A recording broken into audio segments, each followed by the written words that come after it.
The Bogosity Podcast, early and ad-free. Become a subscriber at Patreon, Subscribestar, or Discord. Use the links at donate.bogosity.tv. Welcome to the Bogosity Podcast for the week of July 13, 2025. The podcast that got its kicks on Route 67.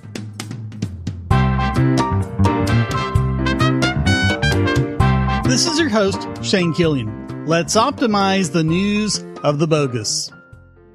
A big controversy this week was about the decision to end the NOAA's satellite data collection at the end of July. Cue leftist conspiracy theories all over X and Bluesky. Of course, it's all done because Trump and MAGA people want to deny global warming and make people die from hurricanes and floods and all that sort of jazz. What none of them told you is the truth about why this happened and why it was so important. So I guess that's why you have this podcast, right? The Department of Defense ended the data collection service of 3 satellites, designated F-16, F-17, and F-18. A 4th satellite, F-19, had already failed.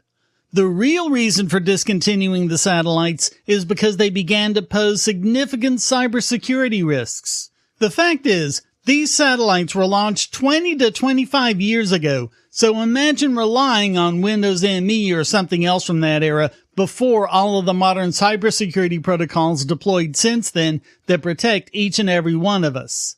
By the way, the satellites were only supposed to have a lifespan of 10 to 15 years, so if there's anything wrong with decommissioning them now, blame the Obama administration for not properly replacing them on time.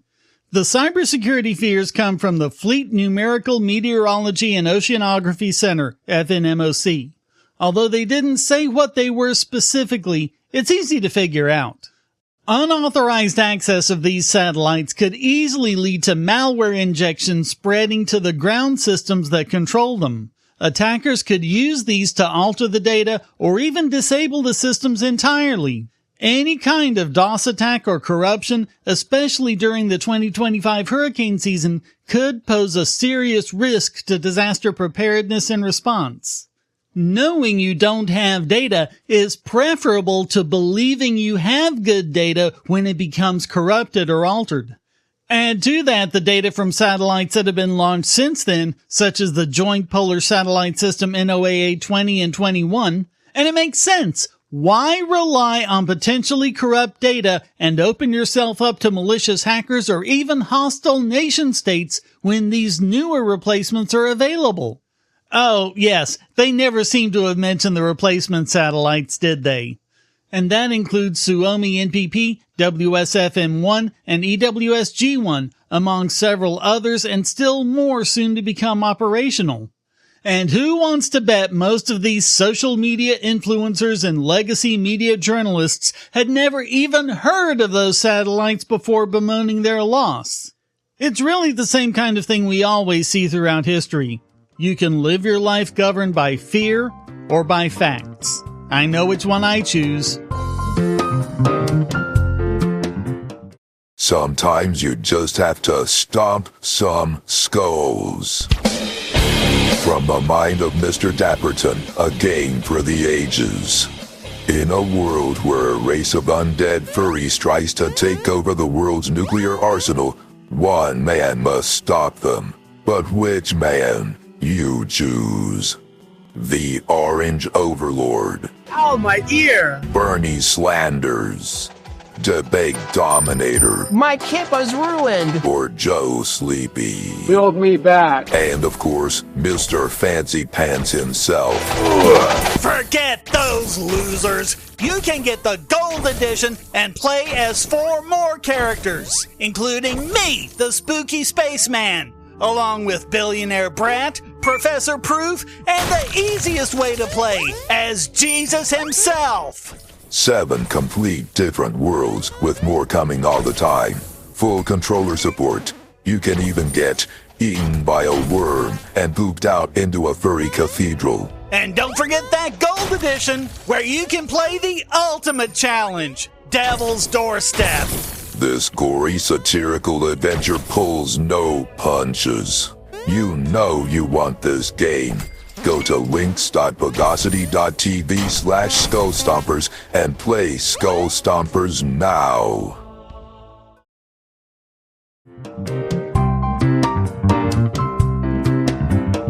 Speaking of panics, the AI panics are always good for clicks. This one is basically crazy people do crazy things with AI.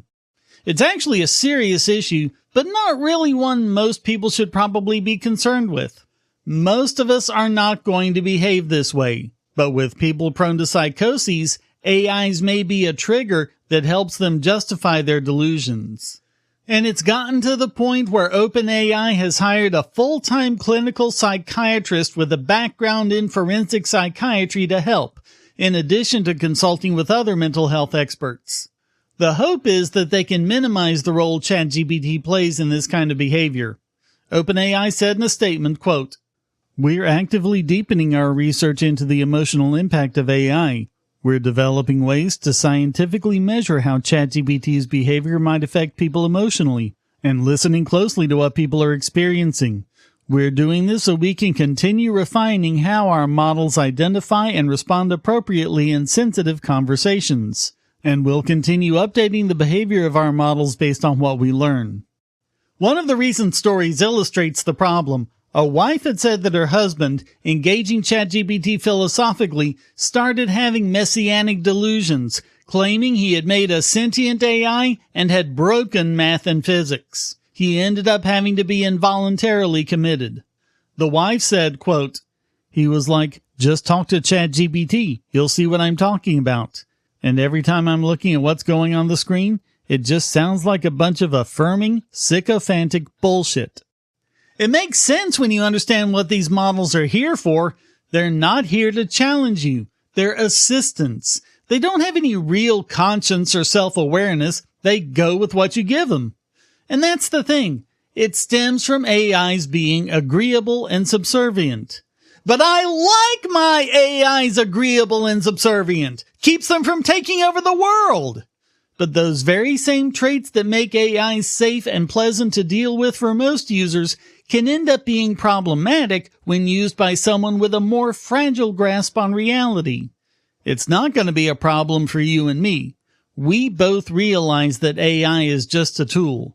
But a delusional person can take that and consider that as validation.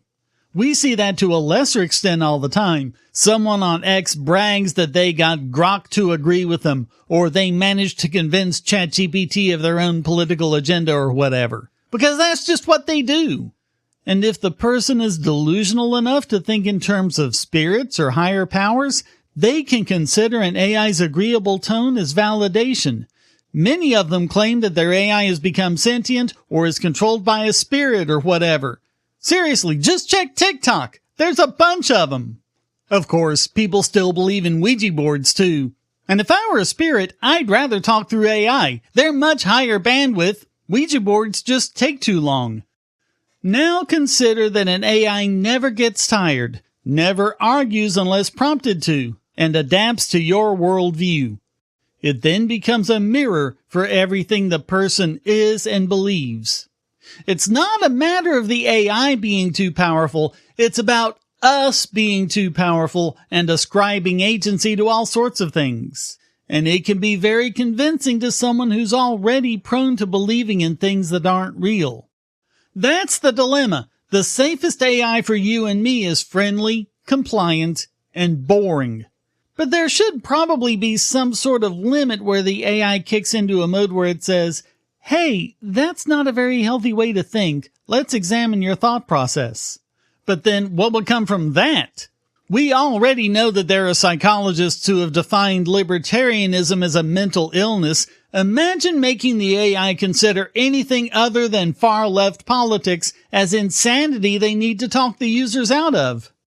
Censorship really hasn't worked out that well with AIs in the past, because you have human values being screwed on to how the AI normally wants to respond, and if anything, that can make it more insane. In fact, we've covered cases where AI censorship ends up being a huge detriment for certain people, such as sexual abuse victims who need to research or talk about their experience with an AI. The AI refusing to talk about that request can be discouraging, upsetting, and even infantilizing, especially if it's phrased in a way where the user is made to feel they've done something wrong. It's going to take a future where AIs can contextually adapt to their users, and we're not quite there yet. I don't know.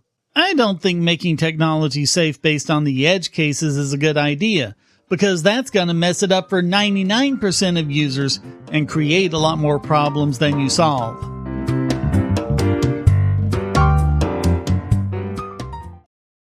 If you're on the Wi-Fi in a coffee shop or hotel, anyone on that network can get your traffic. Do you really trust all of those strangers? For that matter, do you really trust your ISP? A VPN can protect you from prying eyes, disguise your location, and even foil government censors. It's essential in this day and age, so go to vpn.bogosity.tv and you'll be taken to BoxPN. Starting at just $2.99 a month, you can get unlimited high-speed connections to VPN servers all over the world, and they don't log connections, so your privacy is assured. Traveling abroad, just VPN home, and don't worry about what those other governments are doing. Back at home, stop your ISP from traffic shaping and messing with the quality internet access you're paying good money for. You can connect from multiple machines at once, including your smartphone or tablet, and it supports all the secure standards, including OpenVPN and SSTP.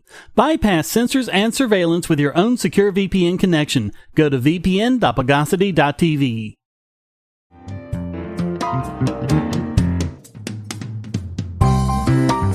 Of course, one of the big items in the news this past week was the horrible flooding in Texas.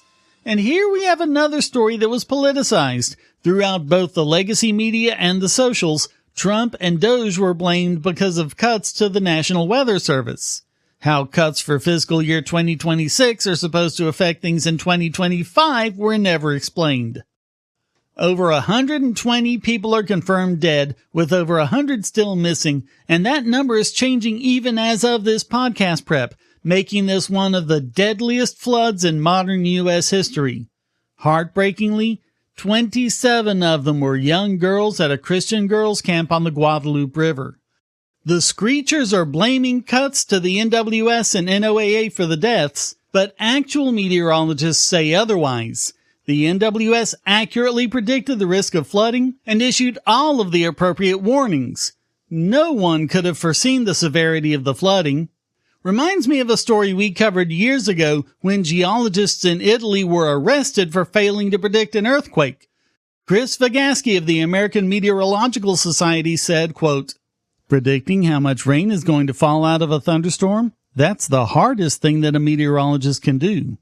The signal was out there that this is going to be a heavy, significant rainfall event, but pinpointing exactly where that's going to fall? You can't do that." As a matter of fact, the NWS office covering Austin, San Antonio, and surrounding areas actually had more than double the regular staff on duty that night. The NWS did the only thing anyone could do: send out the warnings, including a flood watch for the area and a flash flood warning. A few hours later, they followed it up with a flash flood emergency. In fact, DHS posted on X a detailed timeline of the precise forecasts the NWS delivered and kept issuing multiple escalating warnings. The breakdown seems to have occurred much later, with safety officials not sending out their public warnings until hours later. Houston meteorologist Matt Lanza said, quote, "Clearly there was a breakdown between when the warning was issued and how people got it, and I think that's really what has to be talked about." Of course, that's one thing that wasn't talked about, thanks to these news media pundits and online influencers making this about their political agenda instead of the facts.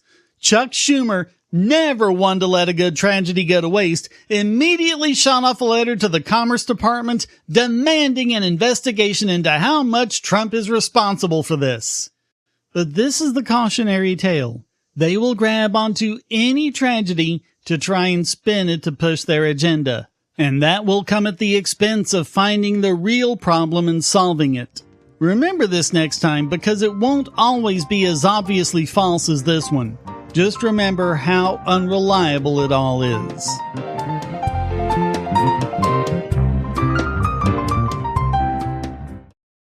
I want to tell you about the eyeglasses I've been wearing for years. As people can see on my videos, I have a very strong prescription, which makes glasses more expensive, especially when I need computer glasses, reading glasses, prescription sunglasses, and most expensively, progressive lenses for general everyday wear. To save money while still getting quality glasses, I get them from Firmoo. In fact, I just got a pair of progressives with high-index aspherical lenses and a nice pair of frames my wife loves for just over $100. It would have been $500 to get them through my eye doctor. Not only do they look good, the glasses are durable. I've worn many pairs for several years without problems. All orders come with a 30-day return policy, a 3-month warranty, and one-on-one customer service. Go to Firmoo, that's FIRMOO.Bogosity.TV anytime you need quality glasses at a low price. Once again, that's Firmoo.Bogosity.TV.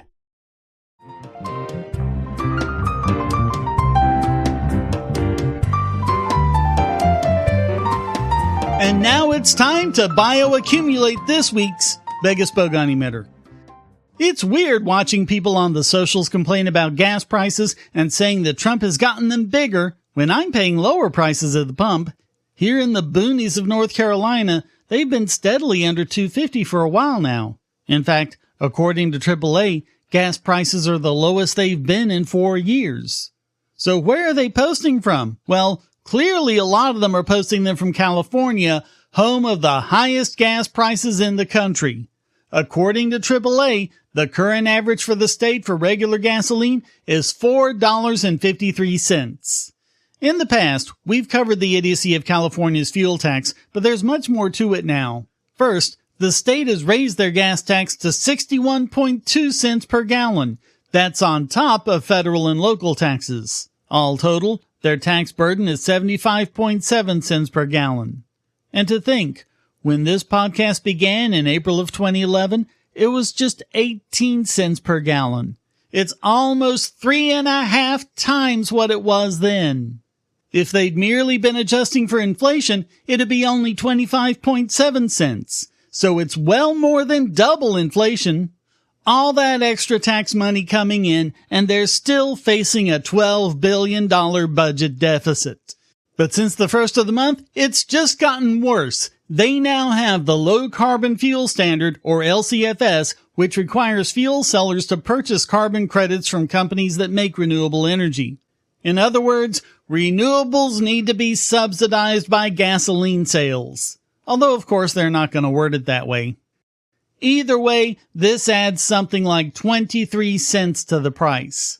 And according to the University of Pennsylvania's Kleinman Center for Energy Policy, quote, retail gasoline price impacts could be 65 cents per gallon in the near term, 85 cents per gallon by 2030, and nearly $1.50 per gallon by 2035. In addition to that, California has stopped the importation of out-of-state gasoline, despite bordering other states which could provide cheaper fuel and lower prices for Californians. So to quickly recap, the price of gas is so high in California because they tax the bejesus out of it, force them to give money to renewables, deliberately inhibit the supply, and put a large regulatory burden that drives up costs. Which means that you now know how to interpret Gavin Newsom's claim that the price is so high because of price gouging by the oil industry. If anyone's gouging prices, it's the California government, especially after signing an anti-price gouging law in March of 2023. And big oil that knowingly continues to lie to the people of this state, our nation, for that matter, around the world. They are the polluted heart of this climate crisis. They continue to lie and they continue to manipulate. And they're taking advantage of you. And they have been raking in unprecedented profits because they can. California trying to tame this beast. And the burden this beast has placed upon 40 million Californians. And we were successful to do so as it relates to the price gouging we've seen and experienced in this state. It's demonstrable. It's not asserted. It's realized every time you go to the pump. You're seeing gas prices drop across the rest of the country, but spike in California. And they buy all these ads saying somehow it's California's fault. The Sacramento Bee reported earlier this year, quote, 2 years after California's Democratic leaders declared victory over big oil with a law aiming to crack down on industry profits, the state has been unable to prove companies engage in price gouging. In fact, it's just the opposite, quote, several months of available data show that 2 refiners had 5 consecutive months of negative margins, with losses ranging between 9 and 44 cents per gallon between October 2023 and February 2024. And that negative economic pressure will cause the closure of even more refineries. Valero's Benicia refinery will be ceasing operations next April, and that's a loss of some 145,000 barrels a day, 9% of the state's capacity. Phillips 66 is closing its LA refinery, and Valero is considering closing their LA refinery as well. Overall, 6 plants have shut down since 2008, and the companies all cite increased state regulation as the reason why. And keep in mind, a high fuel price means high prices of everything else, including food and other necessities. But I guess they must just be encouraging everyone to get EVs. Oh, wait! They just increased their registration fee for EVs to $175. UC Davis says that could reduce EV sales by 10 to 24%. Can you believe it? Making gas so expensive and then blaming the oil companies for gouging, only to then turn around and say it's a good thing because people will buy EVs instead, only to then turn around and increase EV registration fees. All of that has to make California this week's biggest bogon emitter.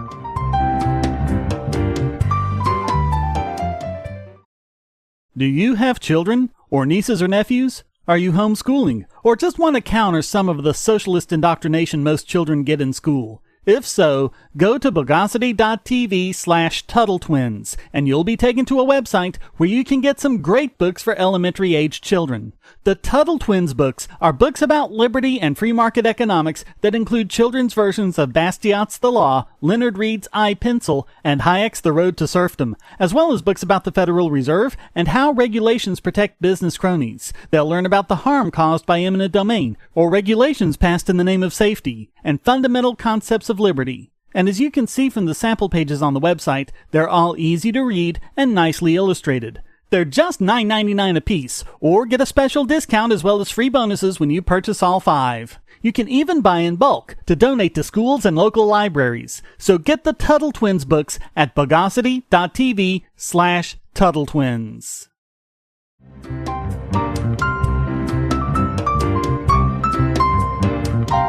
And now let's conglomeratificationalizationify this week's Idiot Extraordinaire.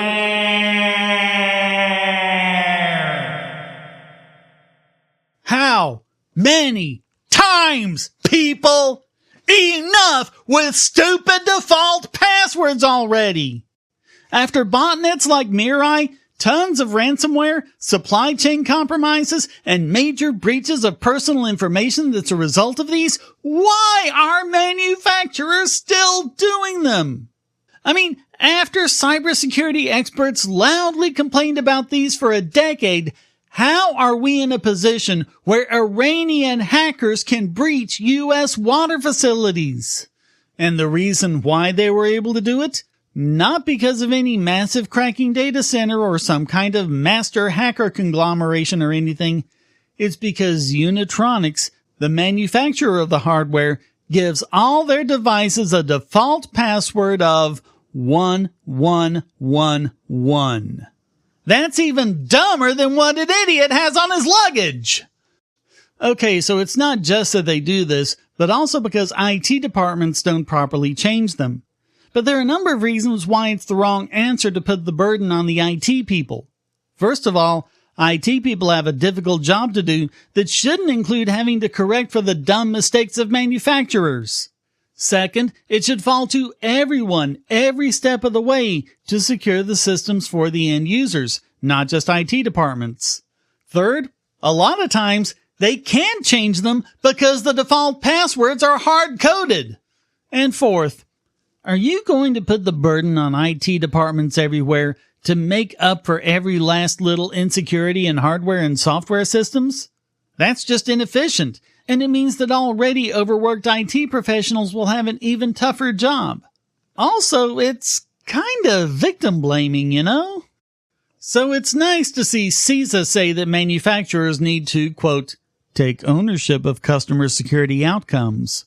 They said in a recent security alert, quote, while threat actors affiliated with the Iranian government's Islamic Revolutionary Guard Corp have made headlines recently by exploiting default passwords, the guidance for vendors to use alternatives to default passwords is not new. CISA and others in the cybersecurity community have been issuing similar warnings for years, but the harm imposed on customers continues. Now is the time for every technology manufacturer to take action. I guess that's one advantage of having a reactionary president who's almost paranoid about Iran and other foreign powers. That event will make your administration sit up and take notice. Now, if only we can get them to realize that the same thing is true about personal privacy as well. So all of that makes Unitronics this week's Idiot Extraordinaire.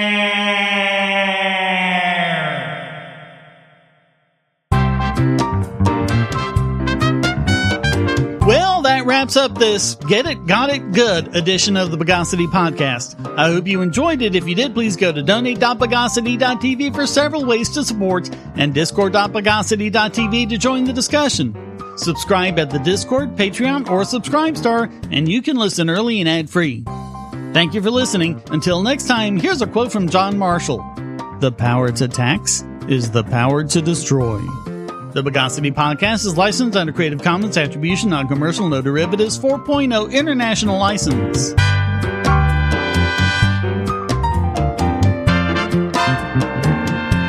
Bogosity.